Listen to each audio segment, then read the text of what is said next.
I believe, of several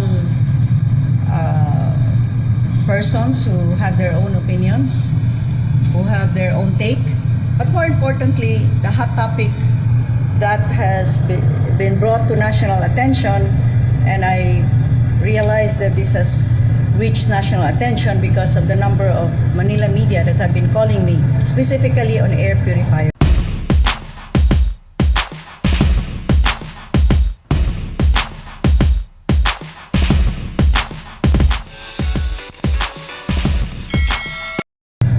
I will say my piece, since all of you have said your own pieces.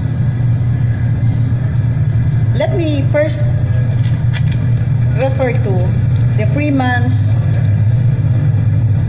issue today, which states that the DOH reiterates stand against necklace air purifiers. Take note, it talks about a stand against necklace air purifiers. The DOH yesterday reiterated its position against necklace air purifiers, especially when used as protection against COVID-19. Wala ho yung ebidensya, hindi rin po nakapagbigay ng proteksyon, baka magkaroon ng complacency dahil rito. According to Health Undersecretary Dr. Maria Rosario Vergeri, I think that was as early as the pandemic started that the DOH did not recommend these air purifiers. Ito pong mga necklace na air purifiers, sinabi na ho natin dati na wala ho yung ebidensya. Pagdamat, hindi po ito nakakakos ng harm sa isang tao. Pero hindi rin po siya nakapagbigay ng proteksyon laban sa COVID-19. Let me just make myself clear in case it still has not been made clear. And in case, a number of persons that have their own agenda have managed to muddle the issue. You can go back to a previous video that I had when I talked about the requirement of wearing personal air purifiers. It was very, very clear that this would be as an added protection on top of the minimum health protocols that have been established, which we have been repeating since the start of this pandemic. It's been a year and a half.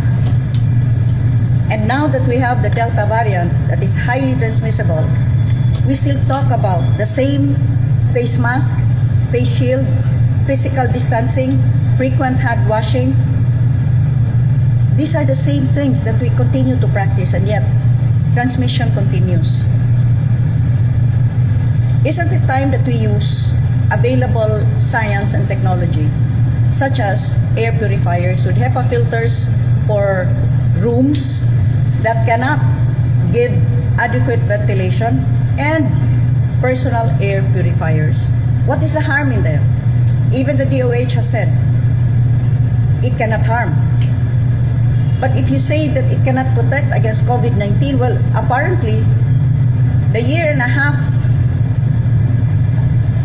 length of time that you have been wearing masks, face shields, distancing from even our own families, frequent hand washing, apparently has not also stemmed the increase of COVID cases. Sure, it is always the same excuse that we hear, that people are hard-headed, it is their fault because they are not practicing the minimum health protocols. I give you that. There are in fact those that are undisciplined. But surely, if for the greater majority of the population, all of these minimum health protocols have been followed, we still see the continued transmission, especially with this, as I said, highly transmissible Delta variant. Is there anything more that we can do? Is there anything more that we can include, add to our existing health protocols? I repeat, for the enlightenment and education of those who seem to have taken a more muddled view of the issue, the use of personal air purifiers as well as room air purifiers with HEPA filters, we are employing as an added protection, as an enhancement, so to speak, on top of existing health protocols. But, you know, it just makes me wonder. The title of the story states, DOH reiterates stand against necklace air purifiers. Fine. So you have a stand against necklace air purifiers. And yet, may I remind DOH, and particularly Yusek Vergere, that in October 20 of 2020, according to the Philippine Star, in this story, DOH okays use of necklace air purifier. I shall read. Unlike the big smoking air purifiers, and no, air purifiers are not smoking. You are probably referring to humidifiers. Air purifiers do not smoke. They do not emit smoke. In fact, they purify the smoke. You see? So I guess this shows a misunderstanding of what air purifiers actually are. But let me continue. Unlike the big smoking air purifiers, the Department of Health does not see any harm in the use of air purifier necklace for protection against coronavirus disease. Such devices do not have smoke or mist. I think that it is not going to cause harm, and there is nothing wrong with using them. Health Undersecretary Maria Rosario Vergere said in a virtual briefing Wednesday. The portable air purifier, worn like a necklace by many people, including President Duterte, supposedly surrounds the head with clean air by emitting negative ions that push the pollutants away from an individual. But Vergere stressed that even a person wearing the necklace purifier should still observe the minimum health protocols. Exactly. Amen to that. That is what the province is actually practicing and advocating as a precaution against COVID. And where's the rest of the story?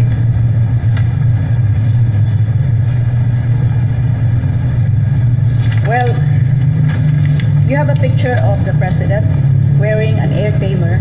In fact, he inspired me to wear one too. You have pictures of Senator Bongo wearing, is this a cherry ion air purifier? Senator Bong Revilla. You have presidential spokesperson Harry Roque, Mayor Richard Gomez, Mayor Isko Moreno of the City of Manila. They're all wearing air purifiers as an added precaution. Must that be such a huge, controversial, hula-baloo kind of thing that's causing some people to go ballistic? Even Yusek Vergere seems to be, well, what is it really? Do you have nothing against the use of necklace air purifiers, or you have a stand against necklace air purifiers? Well, I appreciate Yusek Vergere's statement still in this Freeman issue, stating na hindi po ito nakakakos ng harm sa isang tao. Certainly, because if it would have, then probably President Duterte himself would have been advised by DOH not to use the personal air purifier that he has also been wearing since last year.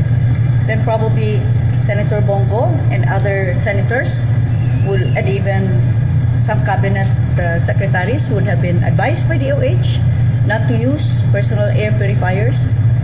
But what is common amongst all of those that are wearing personal air purifiers? We continue to observe the minimum health protocols. And there lies the difference between a muddled issue and an obvious, clear, unequivocal one. Where in the province of Cebu, precisely because and this is accepted. The highest rate of transmission happens in public transport, where passengers board and then get off, and other passengers come in, not knowing really if some of them are infected, which is why, first of all, we are now insisting on a no aircon policy for all public transports flying provincial routes. Earlier, we met as well with the operators of the modern jeepney, which are all air-conditioned, and they have agreed that they will open the windows, open the doors with the conformity of LTFRB in order to achieve full ventilation. It is already a given. The virus latches on to water droplets that may be expelled from the mouth, from sneezing, from talking. And if it is in an enclosed atmosphere like an air-conditioned bus or jeepney or room, then it can stay around for several hours. Which is why we're trying to achieve ventilation in all of our public transports. And because the driver and the conductor are both exposed to passengers who board, who alight, and then disembark, we are asking that they should be wearing personal air purifiers as an added protection aside from the barriers that are put around the driver, from the wearing of face masks and face shields, and focusing on physical distancing whenever possible. We have limited capacity, or seated capacity, in all of our public transports, and all of our towns and cities already have checkpoints set up by the PNP to see to it that there would be no overloading and that the seated 75% seated capacity is strictly followed. We're doing that. Instead of engaging in unproductive debate and putting in a 2 cents worth based on a total misunderstanding of the issue over here in the province of Cebu, we are trying to look for ways and means to address the increase of cases, which is not just happening in the province of Cebu. It is happening in other places in the country. It is happening in several countries in the entire world. But we're doing something about it.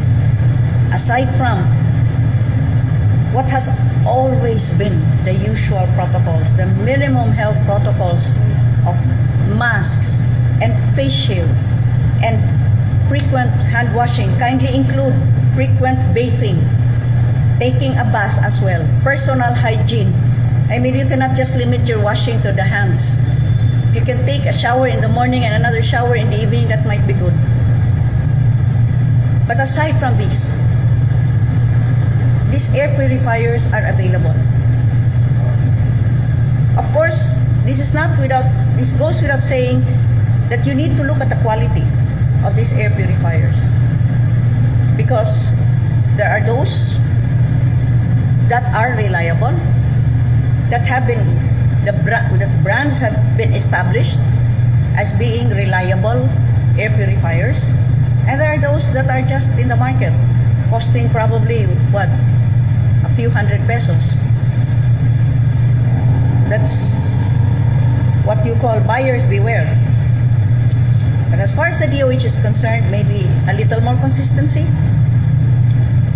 Way back in October, DOH okays use of necklace air purifier. I would think so, because our president himself wears an air purifier. Several senators wear air purifiers. Cabinet secretaries wear air purifiers. You have okayed this. And it's not, air purifiers do not smoke, do not emit smoke. Let me just repeat that. you're probably referring to humidifiers. But air purifiers do not emit smoke. Room air purifiers with HEPA filters, however,